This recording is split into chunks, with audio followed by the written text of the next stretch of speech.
Do you like this napkin? I love it. My friend Jackie Burns sent it to me. I bought a box of these wooden shelves from the thrift store last year, and this is my third or fourth one that I'm using. So I just peeled off the stickers at the back and use the sanding block to just sand it down. I love to sand down the edges of my project, and then I'm just dusting it off, and then I gave this 2 good coats of folk art Adirondack. Now it's dried. I decided not to paint the tips because I wanted those in a different color. I used folk art True Burgundy, and that's just to match the petal that is on the napkin as close as possible that I could get. And now that is dried, I am now going to decoupage my napkin on, and I'm just trying to find the best placement so I can maximize the usage of all of those leaves, and also to make sure that I have enough to come over on the lip of our shelf. And once I decided now that I'm ready to glue that on, I am going to use my Mod Podge. But first, you have to make sure that you remove all of the extra plies of the napkin. I didn't realize that this one had 3 plies, and I only removed one, and then later on found out that there was a second ply that I needed to remove. And if you've been following me for a while, you know that I love to decoupage. I have quite a few videos on this channel showing how I decoupage, so I won't bore you with all of the steps. If you are new, however, I will link a video right at the top here so you can check that out when you get done watching the playlist. So I added the Mod Podge and the napkin, and here I'm just placing a piece of saran wrap over that and just use the palm of my hand to smooth that out. Well, you can use your parchment paper and some heat. For the corners, I pleated the napkin and folded that over, and then I took the emery board and filed off the excess in a downward motion. I didn't do the back that is going to be against the wall because there was no point in covering that.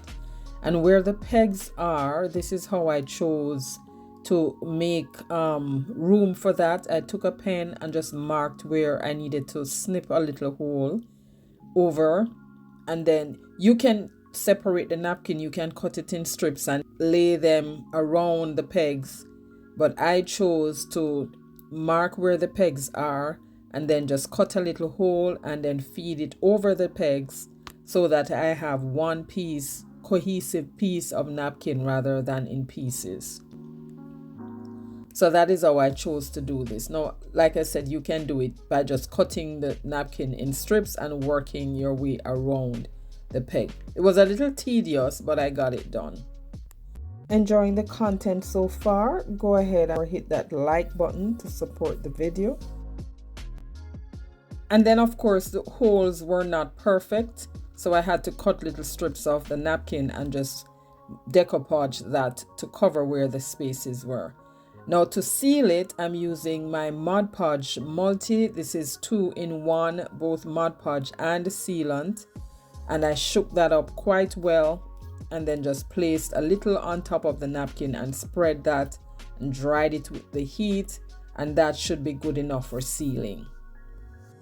This part is optional, but because there were some little gold berries on the napkin, I decided to add a little gold to the tip of the pegs, and I only did 2 corner ones, and for the middle I just did a small dot.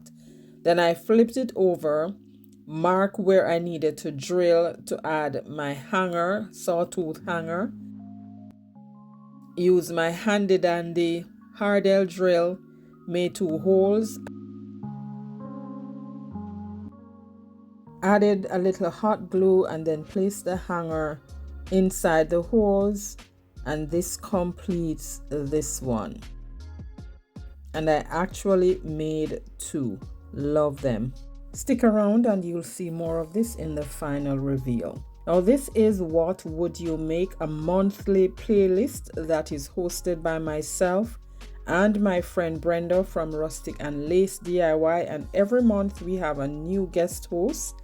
This month it is Kathy Jo from Kathy Jo DIYs. You have to watch Kathy Jo. She is hilarious. Next, we're using this piece that I got from Dollar General. I've had this in my stash for 2 years. And now I'm going to be removing the chicken. I removed that, and I'm going to give the frame a good coat, not heavily, because I still want some of that black to peek through. Gave that a good coat and then dried it. This is my wood piece. Painted that with some folk art almond latte, and I don't want it to be painty, so I sprayed some water on there. Use a piece of napkin to just wipe that back, dried it, and then I'm distressing it with a little antique wax, just lightly,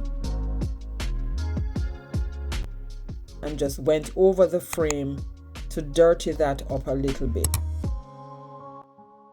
Then I took 2 pieces of strips, used the same antique wax and just dusted those, and I'm going to rest the wood circle on top of that. So I inserted them inside the frame. Here I'm just testing out the circle to make sure it fits before I glue them in.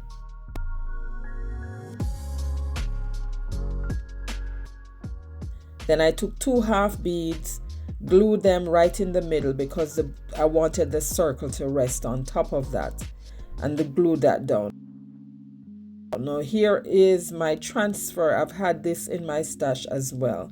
So I cut this piece off and rubbed it on to the circle, remove the carrier sheet, and now I'm going to glue that on top of the beads in the middle. This playlist is all about making anything with wood. So if you have a channel, if you craft and you would love to join us, DM either myself or Brenda and we'll get you added to the chat. Links to Brenda's, Kathy Jo, and myself, our channels will be in the description box below, as well as the playlist. And then I wanted to give it a little bit more embellishment. I took the furniture marker and I'm just making some stitch marks right around the frame. And I had these little flower petals made from clay that I usually like to make them and put them down so I can use them when I'm ready. Glued those down at the top and bottom corners, and then took some Mod Podge and just went over that and sealed it. And this one is done. You will see more of this in the final reveal. I picked up a bunch of these wood ovals from Michael's sometime maybe 3 months ago. And what I'm doing, I'm just marking off a small portion at the bottom of each that I'm going to remove and turn that into a stand so that they are able to stand up. So I've sawed those off or cut those off using the miter shear and then sanded them down. And now I'm going to glue on the pieces, the top piece onto the smaller piece. So I have like a little piece hanging off at the front, and then I took tumbling tower blocks and glued those at the back, which would enable them to stand on their own or act as support for them to stand. And then once I got all 3 done, I painted them all with 2 coats of folk art Adirondack. Now they're all dry. Now I want the top of each to have a different color. So this is some folk art furniture chalk paint, and yellow for one, blue for the other. I will link the paints down below so you know what exactly I used. And then to give them a little distressing, and on the edge I took the chippy brush and the antique wax and just went over the edges to distress that just a little bit. Now that's done. These are from the same transfers that I used earlier. Welcome to my channel, my friend. If we haven't met yet, my name is Christine. If this is your first time and you're enjoying the content so far, I would love if you would hit that subscribe button to join the family. On this channel, we do lots of budget-friendly crafting, and I'm sure you will find something here that you will enjoy.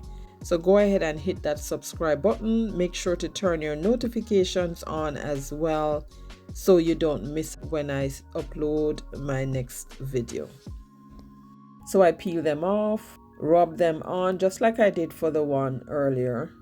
And these take a little elbow work because they don't go on as easily as the ones that you get from the Dollar Tree.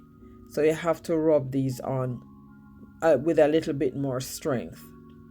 And then once I got those off, I added some Mod Podge to seal everything in and just to remove some of the glossiness or the sheen from the transfers, to tone them down a little bit.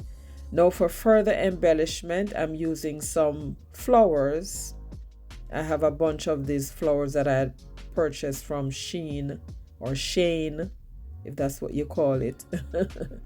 So I'm just gluing those down on the ledge there for each of my pieces.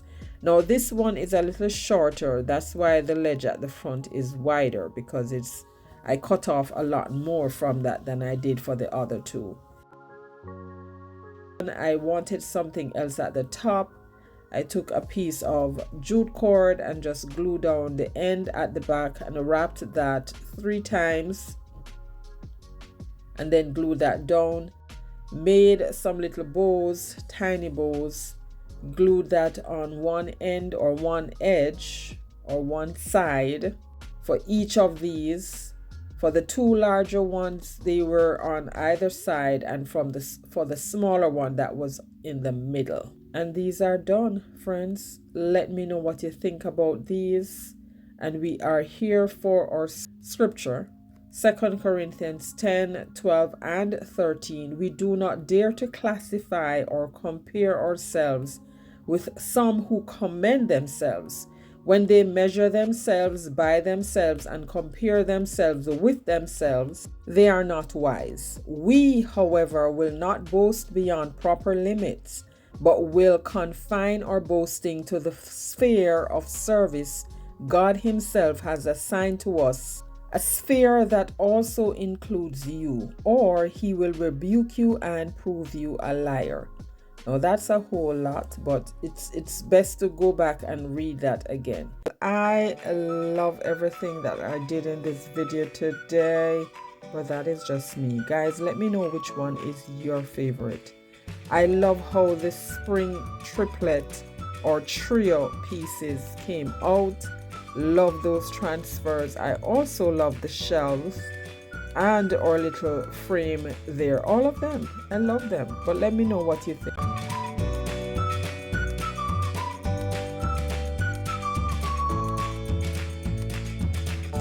If you enjoyed this video and would like more spring inspiration, here is a playlist that you can watch. Don't forget to subscribe. Stay safe, and I'll catch you in my next one. Bye.